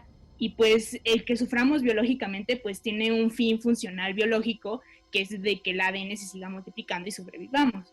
Pero pues si ya nada más de sufrir por sufrir, pues ahí como que ese funcionamiento pues quizás atiende a unos intereses medio turbios. Y pues cuando uno piensa en tener un hijo, pues quizás ahí está el interés genético de que vemos una persona y nos prende y así, pero pues sobre todo más recientemente hemos adquirido una conciencia cognitiva e intelectual de cuáles serían las funciones de tener un hijo, ¿no? Entonces hay gente que solo tiene un hijo para mantener un matrimonio, para, no sé, luego hay gente que tiene hijos para razones medio raras, que ni tan raras, o sea, son cosas muy normales, y pues ahí es como, bueno, ¿en qué parte es un instinto de supervivencia nuestro propio egoísta? Por ejemplo, conservar un matrimonio, y qué parte, y hasta qué momento eso es justificable o no, no lo sé. Fíjate que yo de ahí, incluso fuera de la biología, yo rescato mucho eso que decías, es que yo tengo momentos de dolor, de sufrimiento y de etcétera, etcétera, que aprecio mucho, ¿no? Que al final por el hilo de vida que has llevado, porque al final pues yo creo que pues, todos tenemos un hilo de vida bastante diferente, hay ciertos momentos que a pesar de que a lo mejor y en ese instante puedes decir, bueno, es que la pasé genuinamente mal, pues pasa el tiempo y luego, pues es las cosas que luego llegas y dices, bueno, ¿qué si te gusta vivir? Pues luego dices, pues sí, ok, la pasé mal en ese momento, pero lo recuerdo y hasta me da risa, o gracias a eso se me ocurrió una muy buena historia que ahora estoy implementando para hacer un proyecto muy importante, o estoy dándome cuenta de que estoy mejorándole la vida a los demás, yo qué sé, cualquiera de esas cosas. Perderte en un Walmart. Hasta eso, sí, o sea, es que yo incluso tengo muy metido una forma de pensar que yo creo que sí deberíamos dejar de atribuirle una connotación necesariamente negativa a todas las emociones que pueden llegar a ser descritas como tristeza, enojo, dolor, sufrimiento, o sea, es que yo sigo pensando que el necesariamente querer encasillarlas en algo que se siente bien, que se siente mal, es sumamente absurdo y es parte de la concepción binaria occidentalista que tenemos, y creo yo que sí deberíamos salir mucho de eso, porque no por sentir esas emociones necesariamente tiene que ser negativo, vaya, o sea, mi mera forma de pensar. Ahora, hablando de eso... Perdón, interrumpo rápidamente. Sí, porque tú no sufres 99% del tiempo. Pero hay personas que sí, Caro. Y hay personas que experimentan la emoción de sufrimiento más veces de las que somos nosotras capaces de entender. Y ahí lo que les dirías, te estarían megamentando la madre. Por eso ahí están otras cuestiones, o sea, como los hijos que nada más tuvieron para rescatar el matrimonio. Van a ser hijos que no quisieron y que van a sufrir muchísimo. Y no solo en su infancia, sino también en su adultez por los trastornos psicológicos, incluso hasta psiquiátricos que van a tener, ¿no? Es que justo eso iba, o sea, justo eso iba. O sea, sí, ok, pero también tienes que tomar en cuenta, y muy en cuenta en el caso, por ejemplo, de tener hijos, que el hijo tiene 1000 formas de salir. O sea, con 1000 formas de salir me refiero a forma de ser, y no solamente en sentido de forma de ser, sino que, digo, igual a lo mejor ya tiene mucho que ver tú como padre, qué clase de vida les des en sus primeros días de vida. Pero fuera de ello, incluso hay un montón de cosas que se salen de tu control, como la época, como por ejemplo los chavitos que ahorita están viviendo sus primeros años de escolaridad, donde se supone que apenas iban a empezar a socializar en clases en línea. O sea, ningún padre pudo haber proyectado que esos chavitos iban a vivir las cosas de esa manera. O sea, eso era inconcebible, y uno pues, efectivamente tiene que tener siempre en la cabeza que a pesar de que sí, ok, no necesariamente debe tener una vida llena de sufrimiento si lo traes a nacer, o no necesariamente tiene que ser una vida deplorable, tienes también que tomar la posibilidad de que por supuesto que pueden llegar y presentarse adversidades en su por mera condición humana que tiene, que no vas a ser capaz de controlar por más que seas un padre que le preocupa, una madre que le preocupa o cosas así. Y entonces, pues ahí ya también entra, esa es una, y la otra, que eso por supuesto es muchísimo más reprobable que la anterior, pues ya cuando el problema viene a ser la instrumentalización, ¿no? O sea, cuando tú llegas y quieres instrumentalizar a una persona, como con lo que decía Sharon, es que tengo hijos por este propósito de mantener el matrimonio, o de seguir el linaje, o de que alguien herede mis bienes, o lo que sea, cualquier cosa que tengas en la cabeza que sea más pensando en ti que pensando en el tercero, que al final el hijo es un tercero, pues sí, eso empeora todavía más las cosas, porque pues ya incluso empieza a asemejarse mucho con la idea de los replicantes, ¿no? Bueno, tú estás trayendo un ser a la vida, a existir, para que cumpla tus propósitos meramente egoístas y tus intenciones que solamente te van a beneficiar a ti, sin importarte qué va a sentir la otra persona, o sin importarte si le va a gustar, si va a estar de acuerdo, si no va a estar de acuerdo, y por supuesto que eso ya empieza a ser una cuestión muchísimo más delicada, ¿no? Digo, ya resumiendo en todas las cuentas, pues yo la verdad es que tengo una frase que en parte es broma y en parte pues luego sí la digo medio en serio, que es: tener hijos siempre es egoísta porque nadie pide nacer. O sea, eso pues sí, y tampoco obviamente no le puedes preguntar al feto si quiere nacer, pero pues en cierta esencia, o sea, yo creo que todos llegamos, nos planteamos aquí nuestra existencia y de repente decimos, pues que es que sí es cierto, o sea, todas las cosas por las que he pasado y al final el hecho de que lo siga viviendo, pues es porque a lo mejor yo tengo una cierta forma de pensar que me hace creer que sigue valiendo la pena vivir lo que estoy viviendo, pero pues eso no quita que yo estoy aquí vivo por una decisión completamente ajena a mí, ¿no? Entonces, pues ya incluso tomando en cuenta lo que decía Sharon, de que somos seres completamente racionales, con un nivel cognitivo que es capaz de definir pues cargas morales y cargas éticas en nuestras acciones, pues sí, se vuelve mucho más complejo llegar y cargarse con la responsabilidad de traer una vida, sea la manera que lo hagas, al mundo, ¿no? Porque, por supuesto, siempre existe el factor de puedes estar trayendo a alguien simplemente a vivir de manera deplorable, aunque no sea tu intención. Y es por eso que la siguiente semana vamos a hablar de un chico que vive de manera deplorable, un pobre niño afroamericano llamado Chiron, y vamos a estar hablando sobre cómo pasar en esta vida deplorable y encontrar tu propio camino en el mes de la identidad en Cinéfilos. Así que si quieren escuchar la próxima semana cómo hablamos de cómo vivir tu vida deplorable, buscar tu propio camino y seguir en esta vida, pues síganos escuchando porque vamos a analizar Moonlight. Luego, nos vemos la próxima semana. Nos vemos. Digan adiós así, moviendo la mano para YouTube. Adiós. Luego no sé dónde se corta. Y se corta aquí. Un gran poder conlleva una gran responsabilidad.